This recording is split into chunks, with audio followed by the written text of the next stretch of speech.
And good evening. Thank you for joining us here on the Sports Central Cards postgame show. I'm Sara Dayley alongside Ethan, who is live from Busch Stadium. A little bit of a delay there, so we apologize for those of you that were asking questions. Had a couple of things, with postgame show and requirements from Busch to let us go ahead and stream this live from the stadium. But the Birds break open a series against the Dodgers in front of a nicely packed house for Busch Stadium and take the win by a final score of 5-0 tonight.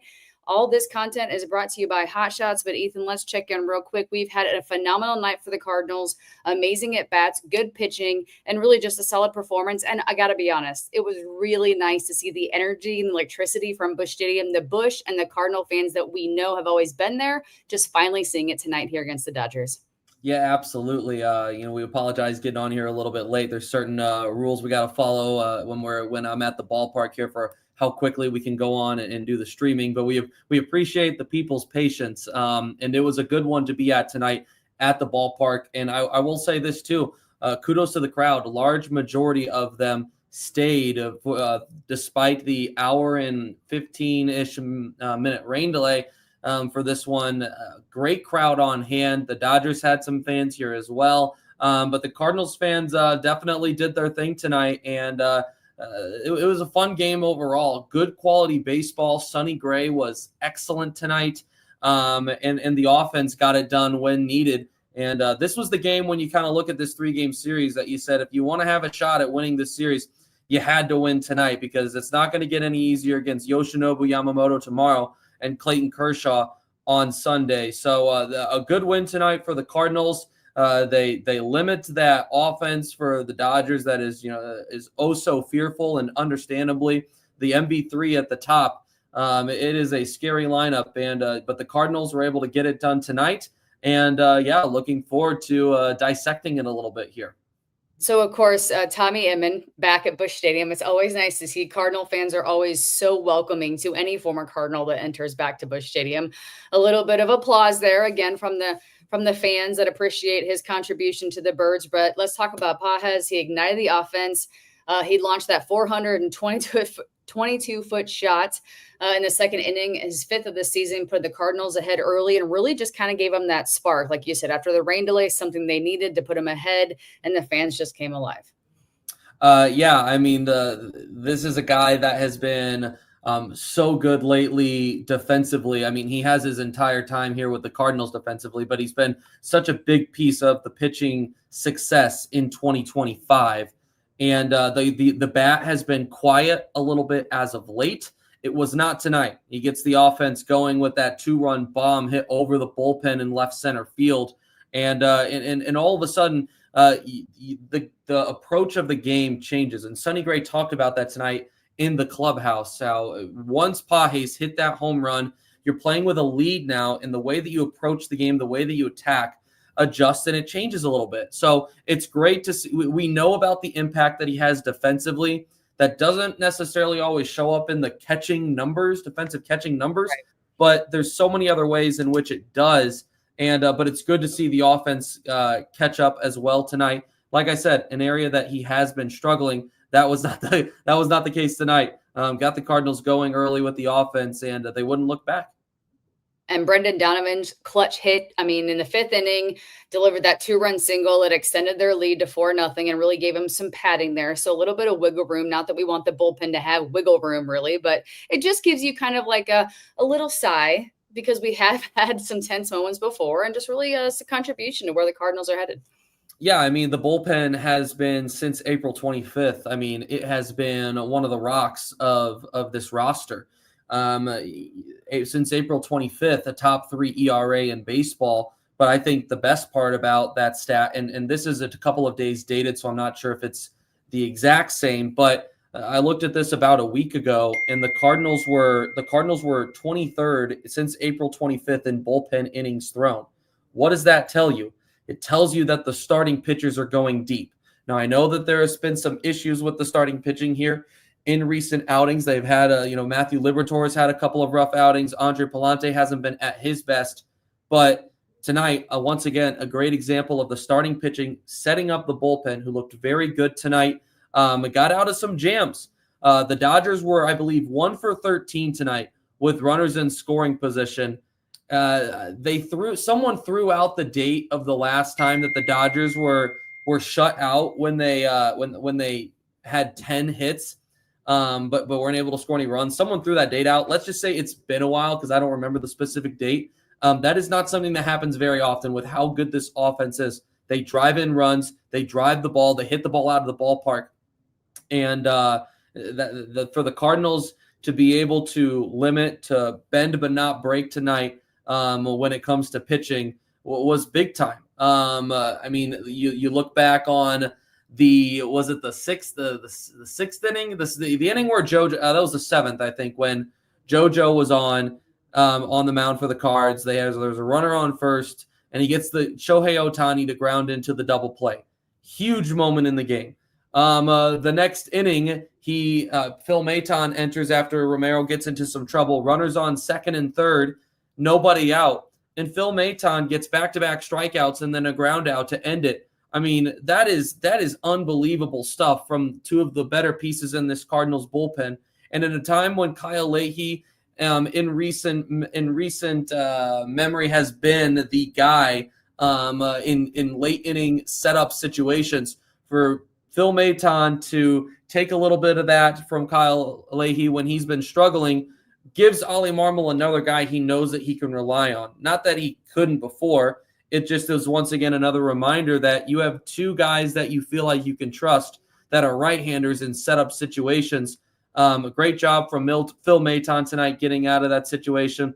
And also, you don't have to use Ryan Helsley. You're able to save him as a result, and sets you up for success here potentially over trying to get this series win. It couldn't have gone much better than it did tonight for St. Louis in that sense. Clearly exciting, again, just to see the electricity and the fans and the support back to what we usually consider Cardinal baseball at Busch was always nice. But let's go ahead and revert back to the starter for tonight's win. Sonny Gray, a dominant outing. He improved to 7-1. He did 6 1/3 scoreless innings with 5 strikeouts, no walks. Bumped his ERA down to 3.35. I mean, he was stellar tonight. Of course, we talked about the bullpen, who also helped him out, but really nice to see just another solid performance out of our starting rotation that clearly in the beginning of the season, we were discussing a whole different situation, right? I mean, we were really, really worried, I guess is a really good term for it, about the starting rotation and what the Cardinals were going to do, and it's really starting to fall into place.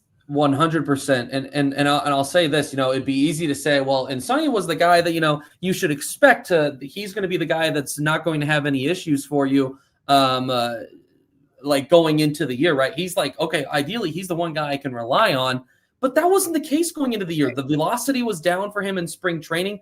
There were some legitimate concerns around Sonny Gray. Sonny Gray has overcome the velocity issues. That's back up to normal in large part.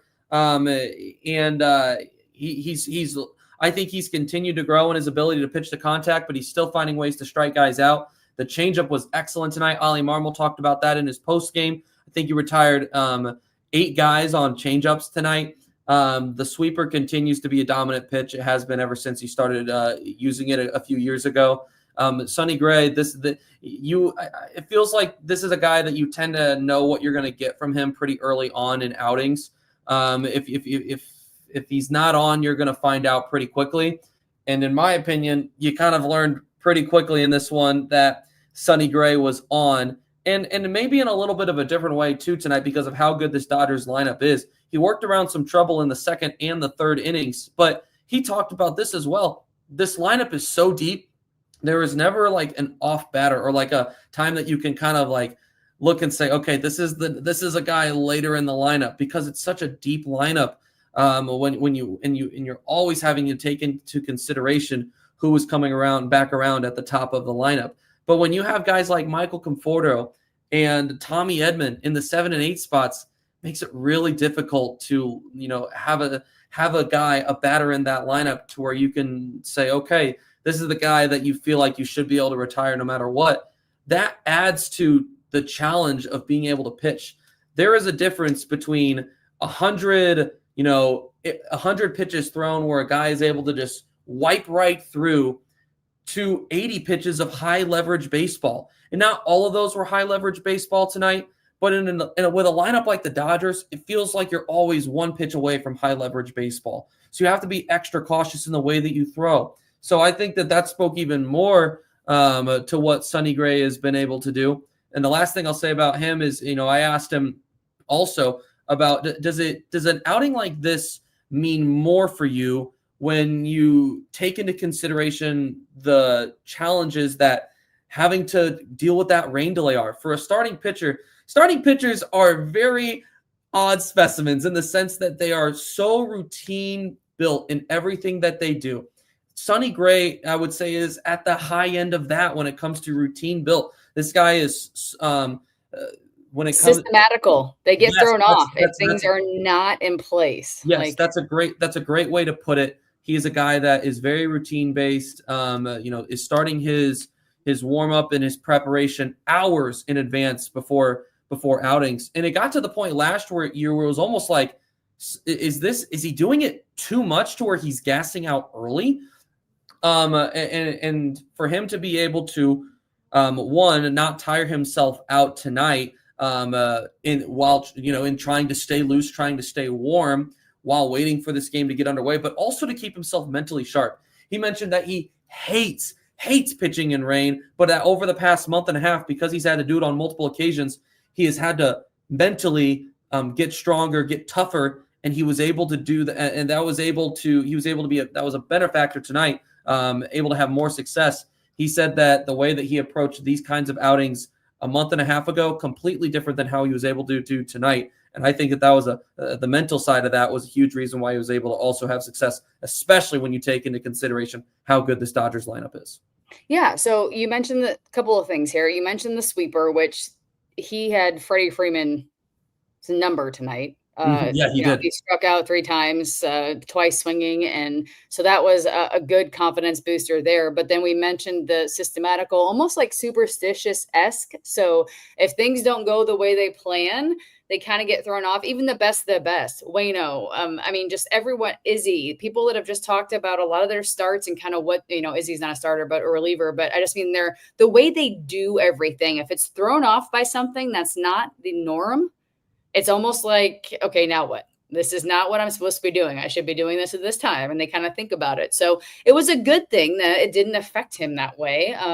But again, sometimes it does get in their head. And sometimes, thank goodness the rain delay wasn't longer. You warm somebody up, they got to sit. The arm gets cold, you got to warm up again. You got to sit, you got to do whatever. So thank goodness the game got underway tonight and everything went as planned. But it did set the stage a little bit for a potential change there. And the Cardinals' home field advantage as far as the crowd and everything. We've got a couple of comments, over 40,000 at Busch Stadium. Let's go. Yes, STL Mark. That is amazing. It is so good to see the electricity. Being a fan, since way, way, way long time ago. I'm not going to say how many years because I don't want to discuss how old I am. It's rather sad, but it just is so good to see it back because it's heartbreaking when it's not there. And not that the fans weren't always there, but just not present and supportive. And, it's what Busch deserves. It's what the Cardinals deserve. It's good. It's just very exciting. It kind of gives you that little energy and that little extra kick. And I'm certain, 100% certain that all the guys in the bench and on the field, they felt it, they felt that presence. 100%. Yeah, I watched the game tonight with my good friend Stephen Carey, Chip Carey's son, that of course we know has been such an amazing addition to our crew here with STL Sports Central, and his content and his understanding of the game. And we were able to have some excellent conversations tonight, just breaking down the game and different things along those lines. And one of the things that he mentioned was like, man, this is the first time that I've been here, it feels like is a meaningful game where it actually matters and the crowd is packed. And part of that being right because Chip Carey is so new, right, to the St. Louis scene in the sense of being back here. We know he grew up here, of course. And right, but doesn't a little bit of that break your heart though to not it totally does. And I told him, I was like, man, I'm even it's great to see 40,000, but there was a time in Cardinal baseball when I was growing up in elementary school, middle school, where even on a school night, and I guess summer baseball, right, but even on the weeknight, right. Packed. There's 40,000. Seeing under 40,000, it was more surprising at one point to see under 40,000 than it was to see a sellout here at the ballpark. Obviously, it's a very different day and age of not just Cardinals baseball, but just baseball in general. I hope that the Cardinals fan base is able to get back to that point. I think there's other things to take into consider just outside of the state of the team and people's frustrations with the front office. But regardless, anytime that you have that many people in the ballpark, especially for a series like this against the Los Angeles Dodgers that are as good as they are, that have as much star power as they do. But also I think there's a recognition of, we want to see some of the best players in the world, but also we know how important this series is. This was one that people have been talking about for a long time, and the Cardinals have set themselves up very well now to be able to win this series because of being able to get the win at home tonight. So great job to the crowd. They were active. They were alive. At one point, Stephanie even said, "Oh, the wave is getting going," So it's fun. It was a fun night at the ballpark, and it was great. And it's refreshing because it's been a little while since the Cardinals have been playing baseball that's been this level of meaningful in the month of June. And all the fans that have been fans for so long have seen this before, but it's like once you experience it again, if there's a little lull in it, I can't explain it. Like it was just it made my heart just like full. It was just crazy. Even if we would have lost 10, which clearly I didn't want, but I felt so good for like the fans and the people and the excitement. So definitely a positive, and hoping the team can carry that energy into the clubhouse and just keep it going. But of course, this is all the content that is brought to you by Hot Shots, but it's also baseball season that is almost halfway through, and it's time to step up to the plate with DraftKings Pick 6. So think of DraftKings Pick 6 as your fastball right down the middle. It's the easiest way to play for cash and take a shot at a big win. Just select 2 or more players and choose if they'll have more or less of a stat. It's Pick 6 available in most states. Cash in your baseball knowledge. Gambling problem? Call 1-800-GAMBLER. Help is available for problem gambling. Call 888-789-7777 or visit ccpg.org in Connecticut. Must be 18 and over. Age and eligibility restrictions vary by jurisdiction. Pick 6 not available everywhere, including New York and Ontario. Void where prohibited. 1 per new customer. Bonus awarded as non-withdrawable Pick 6 credits that expire in 14 days. Limited time offer. See terms at pick6.draftkings.com/promos. That's Ethan Hannaford, live from Busch Stadium. I'm Sara Dayley. A couple of things to tackle here before we wrap things up. One thing, are we going to see McGreevy this series? Second thing, playoff implications. Tonight, the win brought the Cardinals to 35-28, narrowing the gap just a bit in the central standings, and I don't want to say bolstering, but lifting a little bit of postseason aspirations. If they can keep climbing to the top and not falling down, we might have a bit of a contention here in the central. Well, we've seen a couple of people asking about that, and that's a great question. Allison here asking about that, and I know a couple of people on top of that have as well. We have not officially heard an answer to this question. We are still waiting, unless I've missed something, we are still waiting to hear who is going to start Sunday's game for the Cardinals. It was put out, I believe, by John Denton earlier in the week that it made sense in that spot for Michael McGreevy to start it, that it was kind of being set up for him to start Sunday's game. Like I said, it hasn't been officially announced, but with the Cardinals not having an off day until the 16th, and that being the only off day for the remainder of the month of June, the Cardinals are expected to go into a 6-man rotation. Michael McGreevy is the guy, it seems like, that is going to be that guy. It doesn't make sense to take Steven Matz out of the bullpen. Steven Matz threw an inning tonight, so that pretty much, he was only 10 or 11 pitches, so could he be an opener in a couple of days? Probably, but that doesn't really make sense for what the Cardinals are looking for right now, and just because of the long stretch they have coming up. So I would say that it is a educated guess, right, to say that Michael McGreevy is going to be starting on Sunday. That is not official yet. And even earlier this week, Ali Marmol said on the Gas House Gang that that it hadn't been officially called yet. But I don't know. He didn't say no to that. And it kind of feels like the obvious thing because he's talked so much about the importance of keeping these guys healthy, going to a 6-man. Michael McGreevy is the obvious for that. Throwing Matz in this situation, if you weren't convinced, I feel like did convince it. So not official yet, but I do expect Michael McGreevy to be starting, if not on Sunday, very soon for this in this Cardinals rotation. One other thing I want to get to before we bring up the playoff conversation. Got to give some love to Nolan Arenado. 3 hits tonight. Great to see that from him. A guy that we know that he is frustrated, right, with the lack of production offensively. 100%. He's been able to contribute to this team. It's refreshing, of course, for the fan base, because everyone's pulling for him, especially him being and handling everything in 2025 that he has as professionally as he has.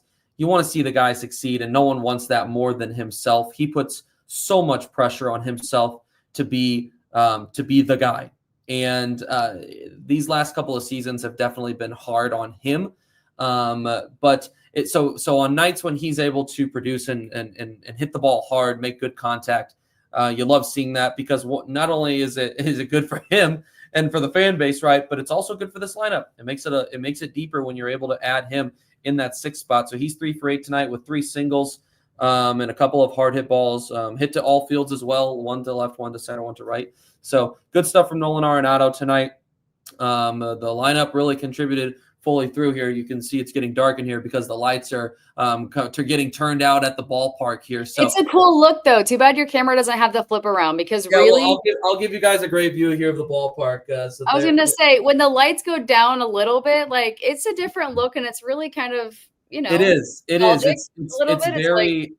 I've had some late nights here just working in the booth, and it's peaceful. It's almost like you see it when the storm is going on, when the action's going on. It's like a gentle giant when there's no one here and the lights 100%. Are out. So, and then the final thing to wrap up here, playoff odds. I try my best to stay even keel, and and I know that the fans do the exact opposite, and that's your job, to ride the wave and to get excited when they win and to be pissed off when they lose. There were people that were chanting "sell" in the chat after yesterday's loss. And it was a rough 6 games. We won 2 out of 6. But this team, but I also said on yesterday's post-game show with Chris, I said, you're set up. You have to win tomorrow's game when you look at the pitching matchup. But all of a sudden, you've set yourself up to where if you can split one of the last 2, then the conversation completely changes. You just won a series against the Los Angeles Dodgers, for God's sake. So I know that it can be easy to kind of panic and to especially with some of the pitching that we've seen lately, but momentum is only as good as the next day's starting pitcher. Sonny Gray proved that tonight. I don't know. The Cubs are going to be tough to chase. They're playing really good baseball right now. They have already gotten the toughest part of their schedule. It's really early to be talking about the standings. I hate talking about it this early in the year. I hate talking about the Cubs. Let's just be real. I know. But the window for the odds for the Cardinals to be able to still be a playoff team are still very good. They're very good. You're still early in the year. If you can ride out a tough June month, then I think that you're looking at greener grass on the other side of June. Not to say it's going to be a cakewalk, but I have confidence that the Cardinals could, if you're able to stick to 500 and be looking by the end of June at a 6 games above 500 still, I have confidence then the final 3 months of the year, they could be combined to be 4 games above 500, 5 games above 500, and you're looking at an 86, 87 win team. And I think as of now, that's kind of where it's tracking as to what it's going to take to make the playoffs as a wild card team. I think it'll take more to win the Central because of how well the Cubs have been. So we'll have to wait and see. A lot of baseball to be played, but it's nights like these when you're like, okay, like it gives you the hope and it reminds you of what this team can be.